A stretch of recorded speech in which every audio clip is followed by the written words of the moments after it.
Good morning, everybody, and welcome to the Rangers Review morning briefing for Thursday, the 6th of April. I'm Derek Clark, and I was joined by Jonny McFarlane. There he is. I'm back, sorry. Good start. Yeah, absolutely. Myself and Jonny talking all things Rangers this morning. Folks, before we do that, just a bit of housekeeping as ever. Just a quick word for our podcast sponsors, Seneca Hair Restoration, the #1 hair transplant group in Europe. If you're looking to restore some lost self-confidence, if you're looking perhaps for a Chris Boyd or a Kemar Roof, then these are the guys to go to. And as ever, I've bunged out the website link and the social media links in the description box. If you want to subscribe to our YouTube channel, I think we're just touching on 12,000 subscribers now on there. That's totally free. If you want to subscribe to that, you'll enjoy a daily briefing video every weekday morning, and you'll also get match day videos as well. So well worth you subscribing. And if you look at the ticker below, you can see if you're watching us on YouTube, Twitter, and Facebook, we've got that offer on the website just now. £2 for 2 months worth of content. Head over to rangersreview.co.uk/subscribe for all the details. Only £2.99 per month thereafter.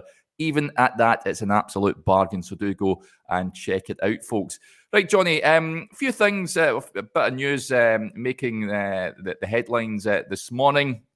Is that, late last night, was that Connor Goldson was speaking after the win against Dundee United at the weekend. Some interesting points that the vice-captain uttered.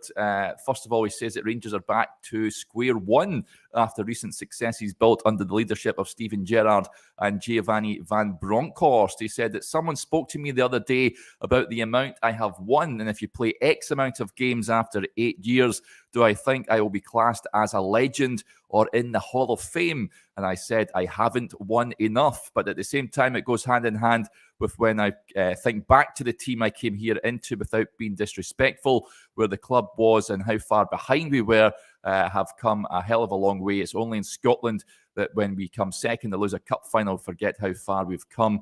He also added, I don't want to say this wrong because it will cause a bad headline, but when we have won, I think that we have pressed on, and that's everything as a club.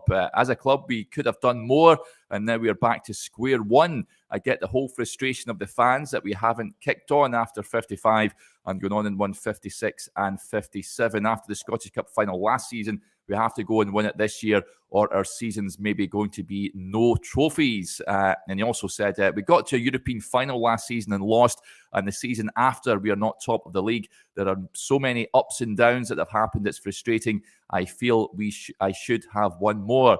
Can't disagree with much of that, Jonny. Rangers should have won more. He's right in talking about that the Scottish Cup is the Rangers' only really realistic opportunity of a trophy, you'd have to say. What do you make of Connor Goldson's comments?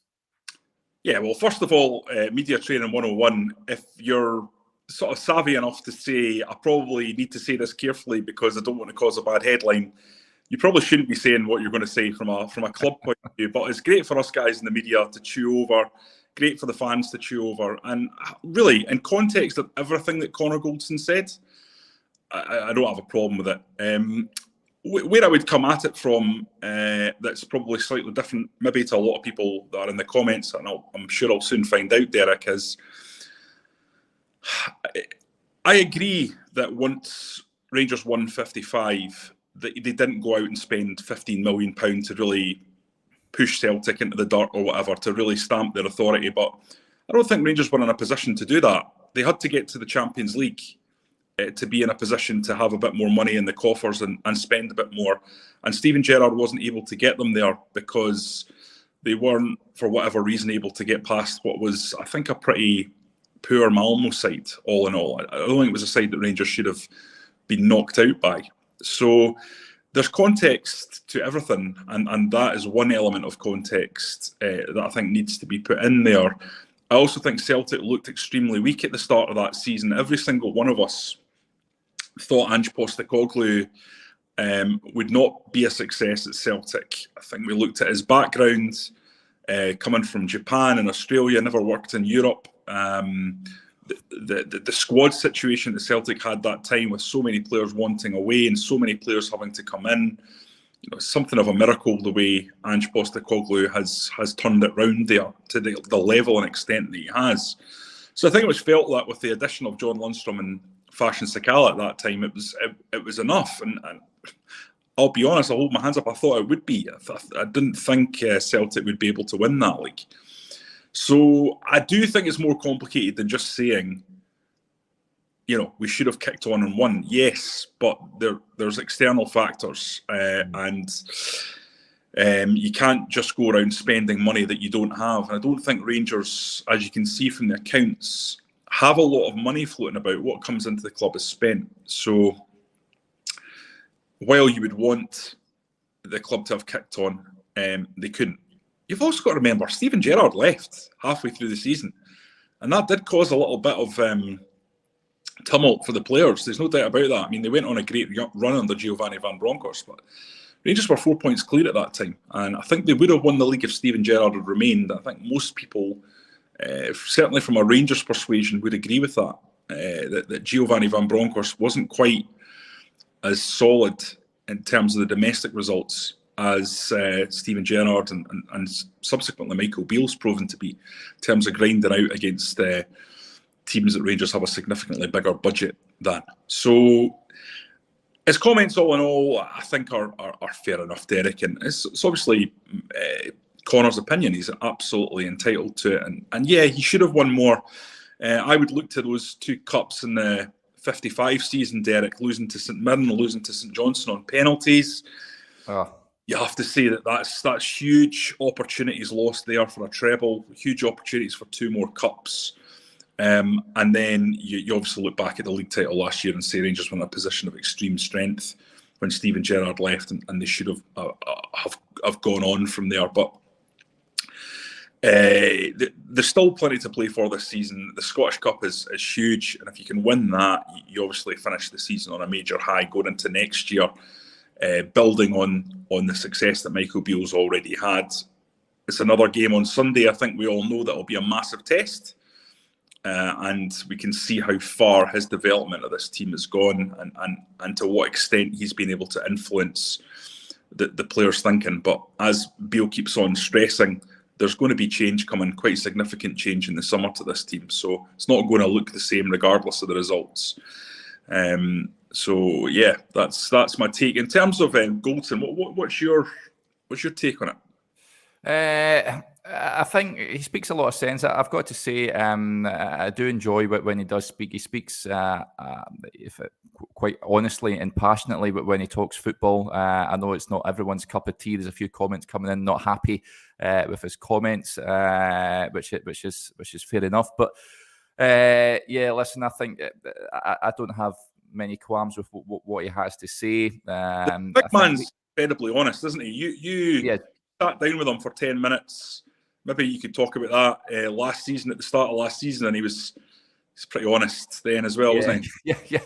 Too honest, in fact. I remember the interview he gave. There was a snippet in there that the Rangers quite rightly didn't want to be broadcast to the wider world. But yeah, listen, he was.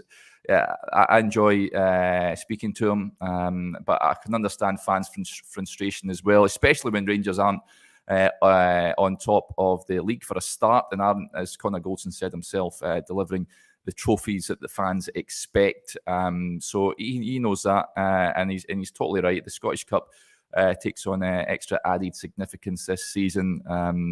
They need to win that. They need to win that semi-final, and they do need to kick on next season. He did touch on that, incidentally, about Michael Beale coming back and looking to kick on in the summer. You can check this all the quotes out on the website, folks. But he says they're going to use their defeat to Celtic in the League Cup final as motivation for the remaining fixtures against Celtic this season. He says, I don't think we showed our best face in the Cup final and we lost a game of football. It was a massive game of football for the club and for our season, and we lost it. But you have to move forward and get the chance to play again.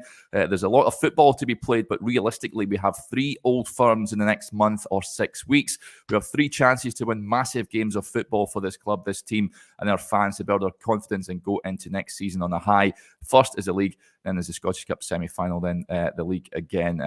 So go and check those quotes out on the website, folks. Connor Goldson talking a number of things about Rangers.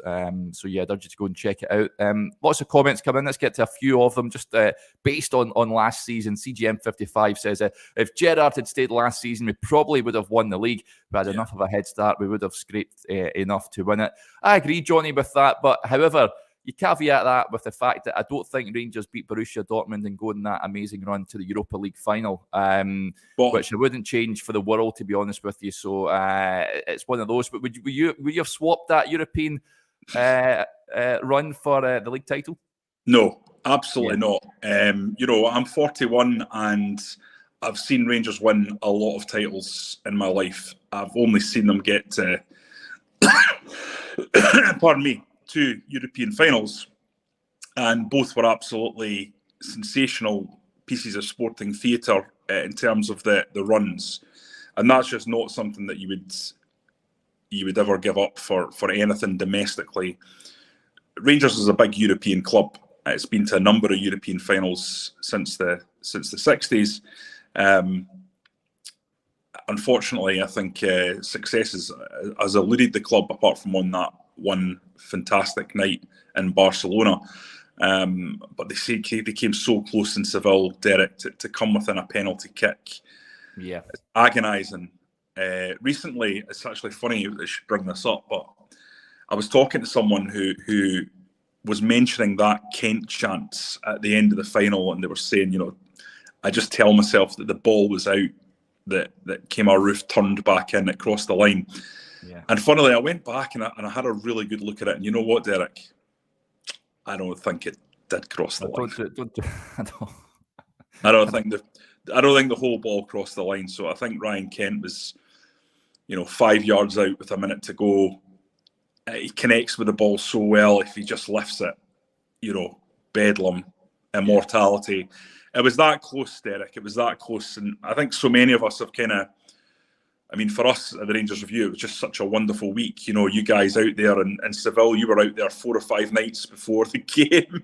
How you wangled that one, I do not know. That apartment in the swankiest part of Seville with your rooftop terrace. Just remember those nights of doing the live videos and stuff every night. It was just incredible. Even for me being back here, just getting a taste of the atmosphere from you boys out there. And then the game itself to come so close, it was you would never swap that for a title. I'm sorry. The only title that would even come close to that would be 55, and that's obviously a different gravy. But in terms of another league title on top of that, no, you're always going to take European football for me. Yeah, lots of comments urging you to stop talking about Seville, Johnny. Alan says that sorry, guys. Still gives me nightmares. Kenny says, right, Johnny, stop it. And Aldo totally agrees. Please stop talking about Seville. Please stop. Totally agree. It's still too soon, too raw still, even a season on. Like this comment, Stuart Borland gets in touch. Morning, all. We'll be watching the game on Saturday with the Toronto Central Supporters Club. Get us a win, Jers. Let's make it a day to celebrate. Absolutely fantastic. Hopefully it is a day we're talking about another Michael Beale victory in the league. And just touching on Goldson's comments, John Dooley says, we more walk the walk than talk the talk. And Aldo also echoes that. He says, stop talking, just do it on the park, end of. There is a bit of that. I know Stevie Clifford's piece on the website this week, Johnny, talks about John Lundstrom discussing the game after the Dundee United game at the weekend. Listen, if they're posed questions, they need to answer the questions. And the build-up to Old Firm games commences at least a week and a bit before the actual game itself. So they're just answering the questions at the end of the day. But you can understand the fans. The players can't go into hiding and then just come onto the park and play football. But I can get the sense of the fans' frustration because the players haven't turned up in too many of these Old Firm games, have they? No, and I think the biggest frustration, and I think it comes through brilliantly from Stevie's piece. It's one of Stevie's best pieces that he's written for us. I thought it was really excellent in terms of just capturing that frustration that the fans feel. Because Rangers fans, in my experience, are obviously things can sometimes go a bit sour, Derek. There's no doubt about that, like any fan base. But mostly, I think they're They look at games and they understand football and they're pretty understanding when something goes wrong in a football sense that things can go wrong. I think where Rangers fans, in my experience, just can't abide something, it's when they look at a game and they just think Rangers didn't really lay a glove. And that's happened a lot this season. If we think about the Champions League, Napoli at Ibrox, Liverpool at Ibrox up to a certain point before Connor Goldson went off, they laid a glove. The other games they didn't. And we've seen too many games against Celtic in recent years where fundamentally it's been a bit of a whitewash, and it's been a whitewash early. It's been three or four goals in the first half. It's been 2 goals in the first 15, 20 minutes. And while that wasn't the case in the cup final, Derek, I think Celtic were 20% better all across the pitch. I don't think that's unfair. I think that's just balanced. Some Celtic fans might say it's not balanced. They might say it's more. But I think they had more everywhere. And I think Rangers fans could see it. And it left very little to cling to, apart from when Raskin Jack and Cantwell came on, all of a sudden Rangers looked a lot better. So you cling to that. But generally that performance was a little bereft of quality, a little bereft of the kind of passion and grit and determination that you'd associate with a Rangers side going back 100 years. You know, that's what this club is all about. First and foremost, it's about sweat and blood for the jersey, and that's ingrained in the culture of the club. If you don't give that, you're going to be barking up the wrong tree. Yeah. And I think Stevie's right to pinpoint, at the very, very least, and Rangers fans understand there's a big change coming in the summer, but at the very, very least, these players have to lay a glove. If I'm Michael Beale in this game, that fundamentally, in my view, I don't think it's going to make much difference in the grand scheme of things. Even if Rangers were to win, I just don't see Celtic dropping points to the rest of the league. So, yeah, Rangers can easily win at Ibrox, of course, but that still leaves a 3-point gap and a huge goal difference. So I think if I was Michael Beale, I'm taking this as an opportunity to go after them. Absolutely go after them from the get-go. Up on top of them, man for man, the right winger against left back, central defensive against striker, man for man, put them under pressure, get in their faces, leave a mark on them, and see where that takes you. It might take you down a dark road, but let's have a look. That's where Giovanni Van Bronckhorst got a lot of success, Derek. And last season, I think the fitness of Rangers players was superior. You saw that in terms of 120 minutes, who was the more powerful team, despite the fact Rangers had been going on this incredible European run. We'll see if that can be the case again this term. Rangers have had a lot of issues and it hasn't been quite as good on that front. But I certainly, for one, totally understand where Stevie's coming from. And the piece isn't really about, you're right in what you say about players can only answer the questions that's put in front of them, but the piece isn't really about that. It's about Rangers having to make a mark of some sort in this fixture. And absolutely, that's what I want to see. If we're talking about, at the end of the game, Rangers having played a tight block and look to manage Celtic, I'm not going to be happy, Derek. I don't think you'll be happy. I know Josh won't be happy. You understand that's the tactic, but I think Celtic have got too much in forward areas, and eventually they'll knock on the door so loudly that one of those knocks is going to knock through the pane on it. You know, it's going to smash through. Yeah. So I want to see Rangers go out there and damage Celtic, where Celtic are weaker. And they're weaker at the back than they are in forward areas. Yeah. Yeah, I totally agree. And interestingly, there's a piece coming out tomorrow, folks, where I've spoken to a few Rangers players that have won at Parkhead, and they echo what you say, Johnny. They need to go at them and not give them time on the ball and impose themselves on the game. Listen, they might get picked off, but Rangers have quality in that side. that they shouldn't be sitting back and giving Celtic too much respect. We've seen it before. That playbook's been played a number of times now, and look, the end outcome is usually a defeat or a heavy one at that. So I think Michael Beale really has to fight fire with this one.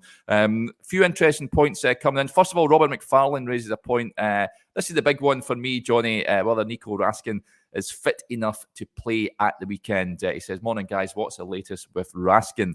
Now, we believe he's going to be fit enough for the game at the weekend, which will be huge news, Johnny, because for me, he just offers something different to any of the midfielders at Rangers. He's always looking to play a forward pass. I think Rangers need him in there if they're to emerge with a positive result at the weekend. Yeah, I understand that Nico Raskin certainly feels himself that he's going to be fit. Whether or not Michael Beale agrees will depend on how he performs in training. But also Beale has said that he'll be back Monday there, and I think he was.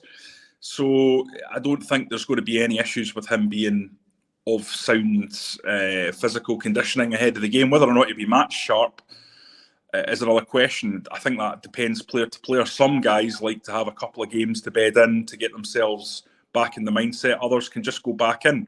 I always remember Lorenzo Amoruso, Derek. You remember this? Thrown in to an Old Firm game at Parkhead after having been out with a cruciate ligament.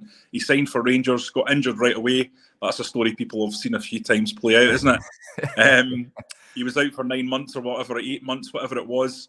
Came back, thrown into the Lions' Den against Parkhead alongside Richard Gough and performed like an absolute lion. Yeah. So some players, they don't need that. Other players do. And we'll see if Raskin is one of those or not.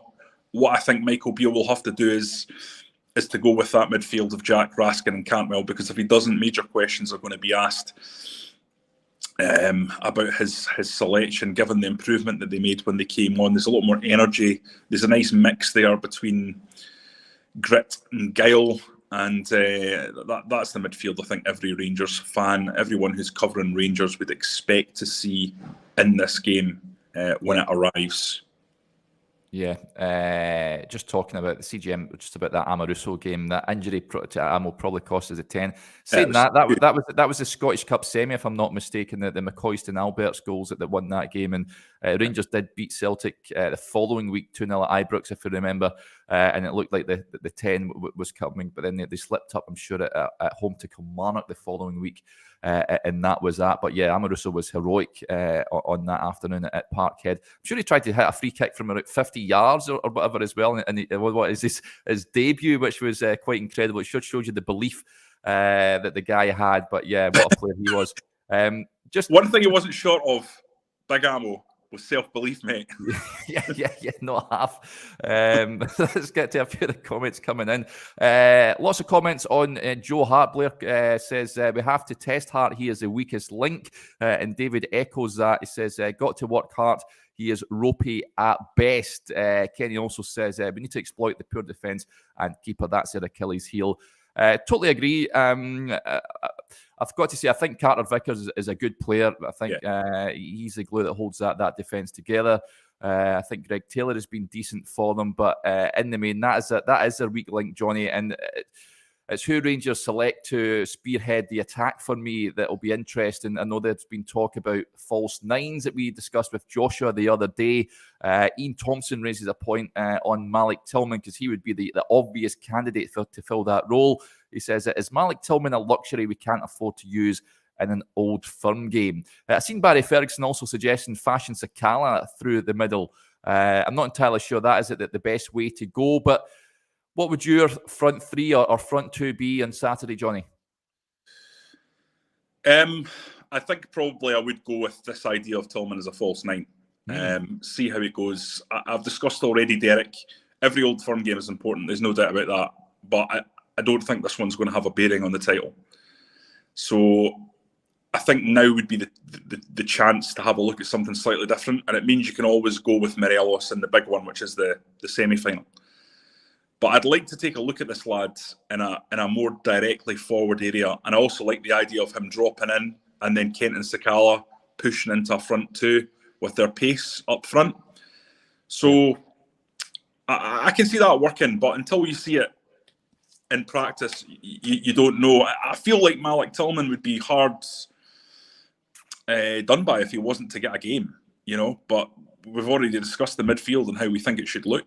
I don't think he's going to be playing in there given his lack of defensive nous. That's not to say I don't think Tillman can tackle or anything like that. He's a great ball recoverer and he does really good work winning the ball high up the pitch, but I don't think he's just the guy whose natural instinct is to drop in and cover a space or cover a run, follow a run. That's not his game. We saw that time and time again in the Champions League. So I think he has to be freed from defensive responsibility, and this would be a way to do it. Now, do I think this is likely? Probably not. It's probably going to be Alfredo Morelos. I certainly wouldn't play Čolak. Čolak came in and was excellent against Hibs. Really, really good. I think it was Dundee United he also performed well against in the game before. But he was so bad in that game against Motherwell, wasn't he? It was a 4 out of 10 performance, and it was absolutely right that he was dropped. Morelos came back in. I don't think Morelos was brilliant, but he was certainly better than Čolak had been in the previous game. Yeah. It's going to be a big summer for Antonio Čolak, Derek, because there's times when he's looked good. You need to keep him around, though, surely. I mean, he scores goals against... I think when I spoke to the Malmo fan when he signed, he says he scores goals against teams in the lower half of the league, and that's what we've found. Rangers have historically struggled against these low blocks. I think he's got a role to play, but Rangers need another number 9 for me. I know what you're saying. I just wonder, though, if Michael Beale is looking to play with a more mobile striker. I think whoever comes in might be more of an all-rounder, rather than Čolak's a bit of an anachronistic in the terms of the way he plays, that he's more like a Chris Boyd, isn't he? He's like a throwback number 9. There's times in recent games where he's shown he can hold the ball up and he's got a nice touch and stuff, but I just find he gets a little bit... he falls down the sort of Antonio Čolak trapdoor and disappears from games, doesn't he? He's got a habit of just falling out of matches. You want your central striker to be constantly threatening, and Čolak, I've not seen a lot of evidence that he is, despite the fact his goal return this season has been good, and I don't think he's been a bad signing at all for the money that was paid. I think he's been pretty good, but I'll be interested to see how Michael Beale uses him over the coming months, because that'll tell us a lot about his future. But the fact that he's come in for a couple of games and then already been bombed back out perhaps tells you that he's not got the full confidence of his manager, who would otherwise, I think, keep him in through hell or high water, through bad performances or good. I think that means that Michael Beale probably doesn't have the full confidence in him that Čolak would probably hope that he has. Yeah, it'll be interesting to see who leads the line. Stephen Smith just raising the point on Raskin. He says, I think you may be expecting too much of Raskin. Hope I'm wrong, but he hasn't exactly set the Heller on fire. I've got to disagree with that, Stephen. I think he's just injected a bit of energy and dynamism in that midfield that Rangers have been badly lacking for probably a couple of seasons now. Him and Cantwell, for me, have done really well since they've came in. Would you agree with that, Johnny? Oh, 100%, mate. I think. Listen, has he set the Heather on fire? Has he scored 5 goals? No, but he's energetic. He's forward thinking. He's got a great touch. He moves the ball well. He's physical. He's not like a player that, despite the fact that he's not a big, strong lad like a Scott McTominay or something like that, he doesn't get bullied or bossed around. So I really liked what I've seen of him. I mean, Raskin, I don't think he's going to be a 10-goal a season midfielder. He's not that kind of player. No. But he's, to me, I've been really impressed with him. I think he's exactly what Rangers have needed. They'll need more, but no, I think Raskin's been excellent since he's arrived. Yeah, absolutely. Right, we'll finish with Ali Quinn. It looks like Mystic Meg, God rest her soul, says Rangers will score the fastest goal in Old Firm history just to settle our nerves. I would happily take that, Ali. Any sort of goal and any sort of win at Parkhead on Saturday, and I'm sure we'll all be pretty satisfied with that. We'll be back again tomorrow. Myself and Stevie Clifford are on as we look ahead to that game on Saturday. Just a reminder, the press conference also taking place tomorrow afternoon. You'll get all the reaction from that on the Rangers Review site and also on our YouTube channel as well. So keep your eyes peeled as we discover what Michael Beale has to say ahead of that big game at Parkhead. That'll do there. Just a reminder, Stevie Clifford's piece is on the website this morning, folks. So if you want to go and have a look at that, there's also a piece, the newsletter from myself on the Barisic or Ridvan conundrum. Who should Michael Beale play against Celtic? So that is on there as well. So I'd urge you to go and check it out. Okay, we'll speak to you again tomorrow, but until then, enjoy the rest of your Thursday. Bye for now.